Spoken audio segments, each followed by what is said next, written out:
राजस्थान में संगठन सृजन अभियान के तहत जारी की गई जिलाध्यक्षों की सूची से पार्टी को उम्मीद थी कि इससे पार्टी मजबूत होगी और पार्टी एक नए तरीके से उभरेगी। लेकिन अब यही सूची पार्टी के लिए मुसीबत का कारण बन गई है। सूची जारी होने के बाद कई जिलों में अजीब स्थिति बन गई है।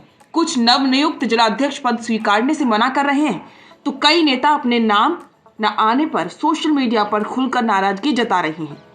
खबरों के अनुसार कई जगह कार्यकर्ताओं ने विरोध में इस्तीफे भी सौंप दिए हैं।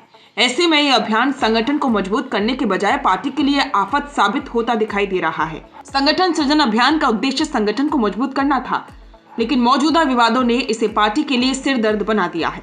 अभियान के तहत जिलाध्यक्षों का चयन पर्यवेक्षकों की रिपोर्ट के आधार पर किया जाना था, लेकिन अंदर खाने चर्चा है कि ये रिपोर्ट सिर्फ औपचारिकता थी।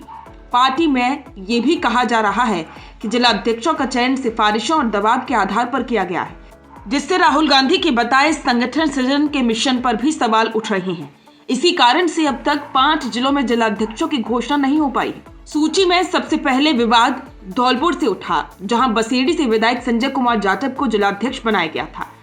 सूची जारी होने के तुरंत बाद ही उन्होंने प्रदेश अध्यक्ष को पत्र लिखकर पद से त्यागपत्र देने की इच्छा जताई। उन्होंने लिखा कि पारिवारिक और आर्थिक परिस्थितियों के चलते वे जिम्मेदारी निभा पाने में सक्षम नहीं है।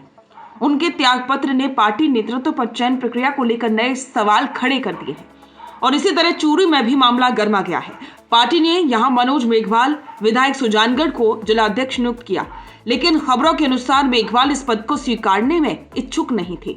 सूची जारी होने के बाद न तो उन्होंने पार्टी नेतृत्व से मुलाकात की और न ही कोई औपचारिक प्रतिक्रिया जताई। बताया जा रहा है कि नाराजगी के चलते उनका फोन भी लगातार स्विच ऑफ है। दूसरी ओर कई वे नेता जिनकी उम्मीद थी कि उन्हें जिलाध्यक्ष बनाया जाएगा, सूची में नाम न आने पर खासे नाराज हैं। कुछ जगह कार्यकर्ताओं ने संगठन के खिलाफ मेमो सौंपकर विरोध किया।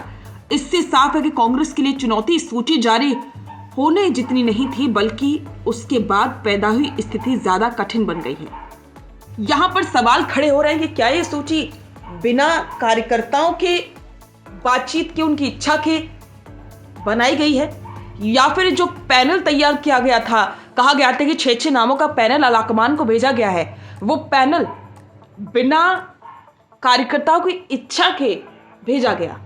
क्योंकि अभी जो स्थिति सामने आई उससे तो कुछ ऐसा ही नजर आ रहा है। इससे कई तरह के सवाल अब राजस्थान के उन नेताओं पर भी खड़े हो रहे हैं जिन्होंने ये 6 नामों का पैनल भेजा था, और उन पर भी सवाल जो पर्यवेक्षक राजस्थान में जिलाध्यक्षों के चयन के लिए यहां पर आए थे। क्योंकि एक तरफ जहां राहुल गांधी संगठन को एकजुट करने का प्रयास कर रहे हैं, तो वहीं उनकी कोशिशें कहीं ना कहीं नाकाम साबित हो रही हैं। अब देखना होगा कि इस पर कांग्रेस अलाकमान की क्या प्रतिक्रिया आती है। बिजनेस अच्छा हो सकता है, लेकिन अगर नाम नहीं दिखा तो पहचान कैसे बनेगी? अब टेंशन छोड़िए, द फैक्ट इंडिया आपके बिजनेस को देगा वो पहचान जो पूरे राजस्थान में हर किसी तक पहुंचे। न्यूज चैनल पर विज्ञापन, पॉडकास्ट और प्रमोशन के जरिए आप सीधे 5 लाख सब्सक्राइबर और 10 करोड़ से ज्यादा व्यूज तक अपनी पहुंच बना सकते हैं। तो देर किस बात की, आज ही द फैक्ट इंडिया से जुड़िए और अपने बिजनेस को बनाइए हर घर का नाम।